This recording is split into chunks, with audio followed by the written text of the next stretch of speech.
let's get started with your national Dayz of the week. There is a new version out there of ChatGPT, a new update, and it's slow to respond, but at the same time, it's giving better answers.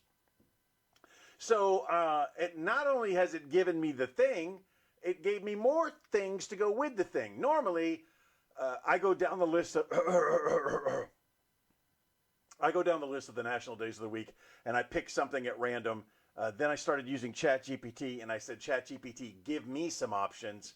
And then I didn't like the options, like choose something wackier, and it would choose something wackier. So it gives me 4 options every week. That here's what I do. I scroll down, I look at the day, I look at the options, I pick one, and then off the top, I just go with whatever I think may make you laugh. Whatever instant humor I could come up with is what I've done. Well, now ChatGPT is like, I can do more. Okay, if you can do more, what can you do? Well, I can give you a Radio Redley show bit. It's funny and fact sprinkled, so you can drop them straight in. It's working me out of a job. Monday, August the 11th, as an example, this is what ChatGPT wrote for me. Today is play in the sand day, whether it's the beach, a sandbox, or that pile the cat keeps going in. Just remember, sand gets everywhere. Everywhere. That was brought to you by ChatGPT. Me, if I were going to say today is National Play in the Sand Day, I'm going to remind you that I used to live on the beach, and I love the beach. But before I lived on the beach, 2 blocks away, before I lived on the beach, I lived far from the beach, and you had to go out of your way to go to the beach. And when you go to the beach, you see people doing strange things in the sand, like digging holes and burying their loved ones all the way up to the head.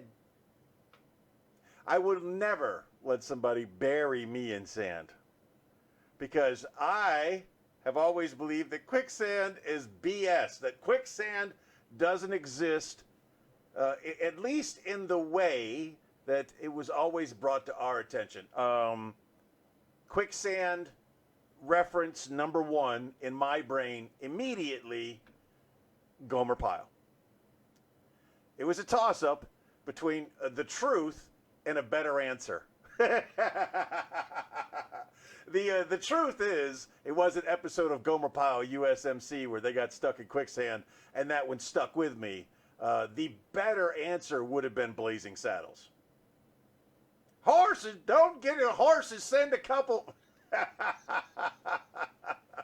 What a fantastic movie. So it is August the 11th, National Play in the Sand Day.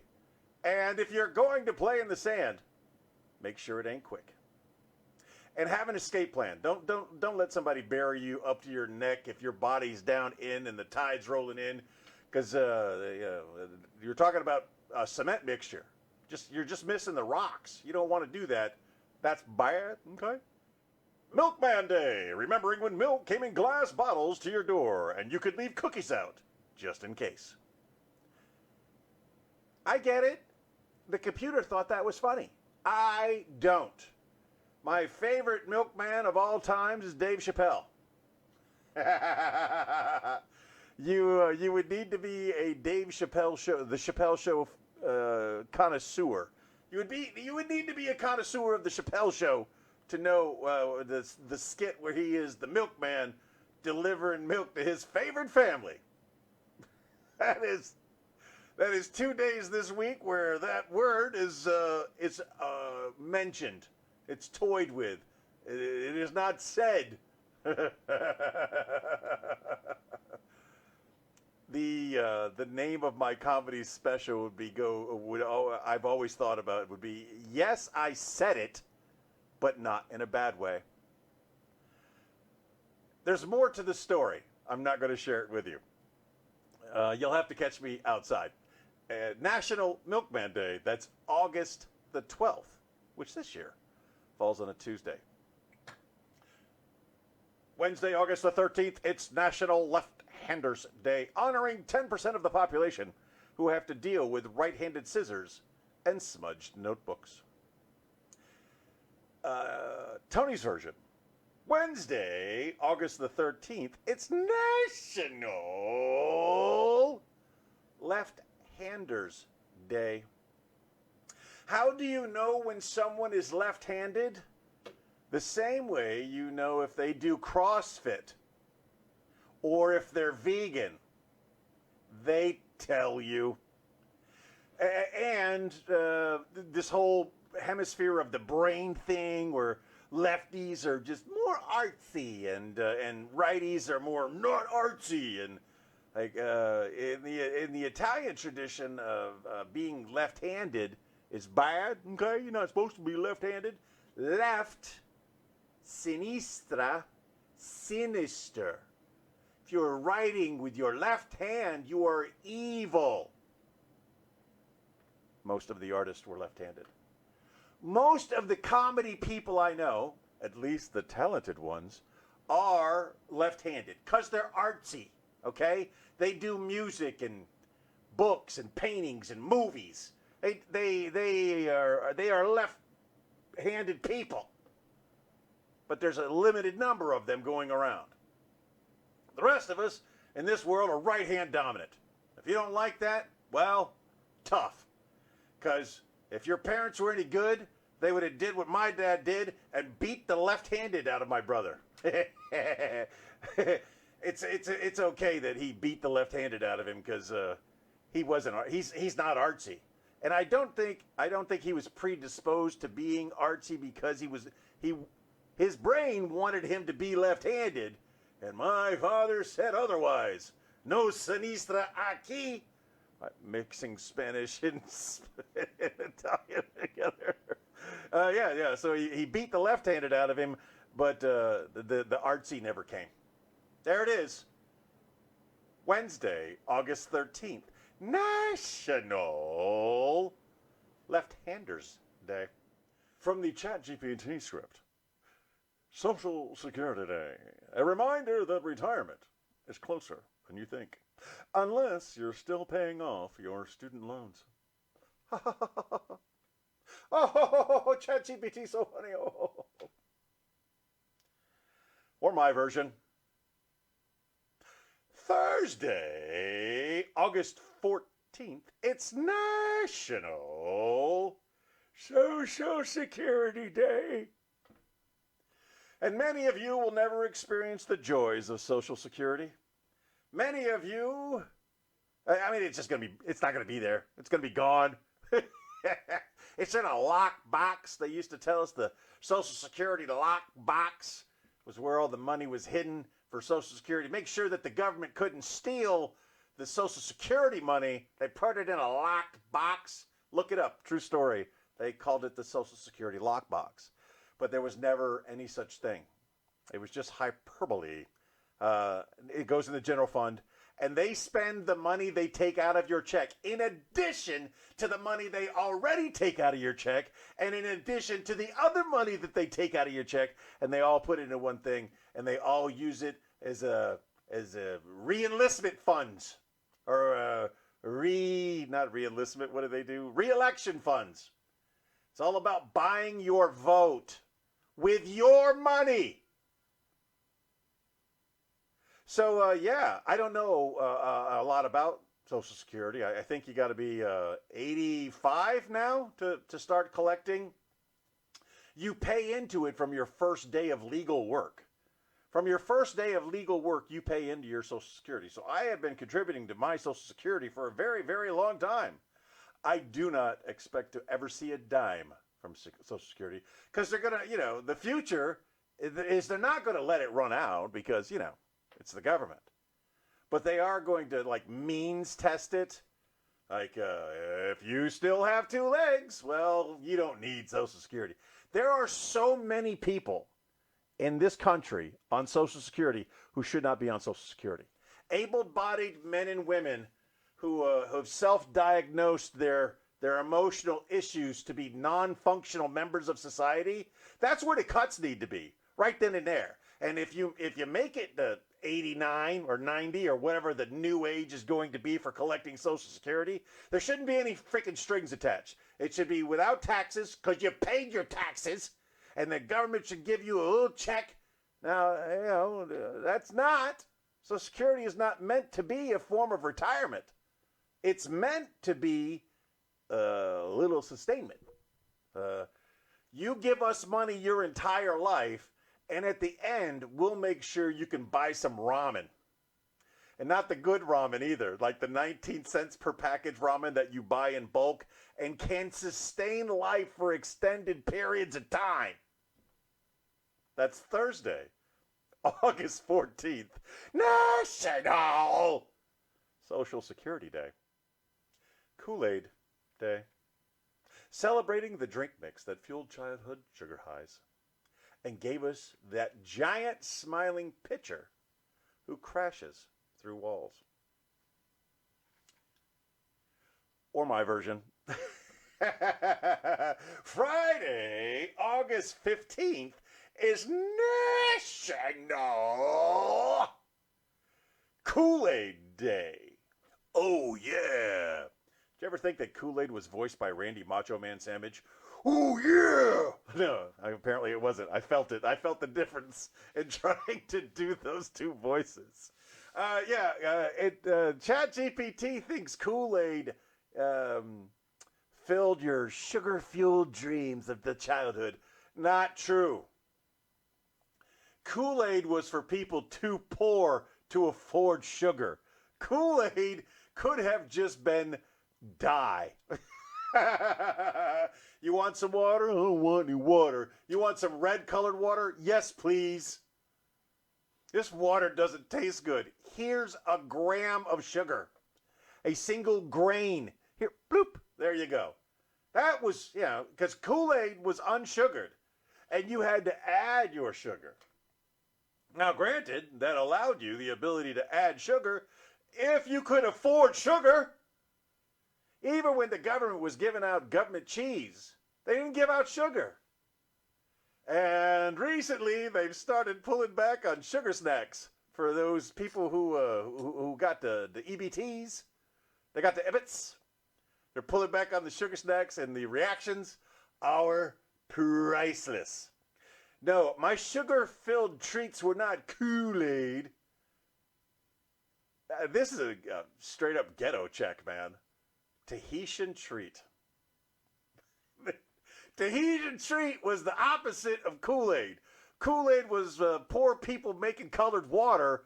Tahitian treat was the sugarcane industry trying to get you hooked on pure sugar.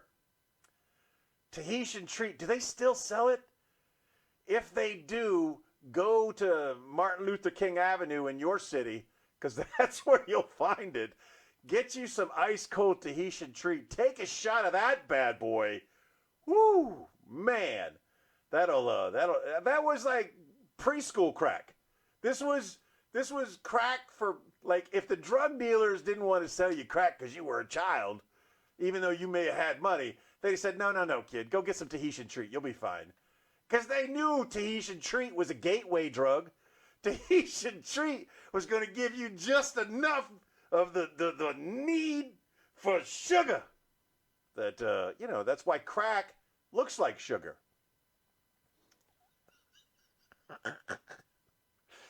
Friday, that's Friday, August 15th. National Kool-Aid Day. Yeah, sweet tea was the same. Like, tea. Tea's the same way. It would color your water, but you add sugar to it and put it out in the sun. Sun-brewed tea. Wait, you mean just make the water hot using sunlight? It's sun-brewed. I hate coming up with something I think is funny after I close out the day, because I'm not going to go back and chop that up and add it back. So again, as a member of the live audience, you get to see me have a mental breakdown. You get to see me on the verge of tears. You get to see me almost quit. And you get to see extra content that future viewers do not get to see. So thank you, and you're welcome.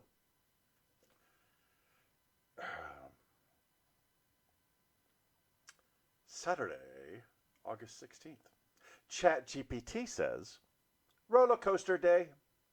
Celebrating the thrill rides that make you scream, laugh, and question the funnel cake you ate. Oh, ChatGPT, you're so funny. Tebow's version. Saturday, August 16th, it's National Roller Coaster Day. And if you can't hear the word roller coaster without hearing a love, roller coaster, a love, then you probably shouldn't be listening to me. Because every time I hear the word roller coaster, a love, your love is like a roller coaster, baby, baby. I don't like them. I'm a big wussy. I'm a big wussy. I admit it. I was afraid of roller coasters. So I don't get on anything that, all right, woo, no. Old school wood, like the Cyclone. Yeah. Which, honestly, the Cyclone is probably one of the scariest roller coasters you will ever go on. The one there in Coney Island. It's 1,000 years old, and all the wood is brittle. And it's going to crash one day while people are on it. And that's what makes it scary, because that day could be today. But give me a good wood roller coaster. I'm good. Wee up and down, wee curve, wee up and down. Give me circle, death, up, down, back around. No, I don't do those. But then again, I do. If I am equally susceptible to peer pressure. Let's rephrase that. Maybe my weight is my anti-roller coaster defense. Because I'm too big to get on roller coaster anymore. They try to put it on. Nope, it's not happening. So many fat people have tried to get on roller coasters that they've now come up. There's the sign says you must be this tall to ride the roller coaster. And now they got an extra little chair you have to sit in. And like, if your fat self can't fit in this chair, no matter how hard you try, you can't get on the roller coaster. They have to put those in place now to prevent fat people who know better. You know better. No. You can't waddle around the park and think you can get on a roller coaster. It's not meant for you, baby. I'm sorry, okay? You're too fat. Somebody's got to tell you the truth. You're too fat for roller coasters. I am too fat for roller coasters. But before I got to where I am, I didn't like them. They scared me. But I did multiple times allow peer pressure to get the best of me. When I was in Gardaland, the weekend of Princess Diana's death, I was young and svelte. I was the chaperone for an MWR trip with a bunch of kids. We were at Gardaland, and they got the... And the kids got on the ride, and like, come on, Mr. Tony, get on the ride. And I'm like, no, Mr. Tony doesn't do rides. And they're like, yeah, let's do it. And I said, okay. And I did. I did all the rides. It's not discrimination. It's physics, Robert. The next and last time I went on a bunch of loopy-loopy, swingy, woo-woo roller coasters was Six Flags over St. Louis. I'm there with a bunch of alpha males, let's just call them. I'm there with a bunch of people who don't take no for an answer. I, at the time, was one of those people. And we went there, and I thought I was just going to hang out and eat some funnel cake. But no, my group wanted to go on all the rides. And I'm with my group, and what am I going to say? I'll hold your purses? There were no purses. They were all dudes. And I went on all the rides. And I had a good time. You get all worked up But you get on the ride, you go. The ride of all rides that I hate the most, without a doubt, for all of time, is the zipper. I hate that ride. So I'll take a loop-de-loop roller coaster any day over the zipper. I'll take a wooden roller coaster over a loop-de-loopy, and I'll take being fat and avoid the shame of being punked at an amusement park.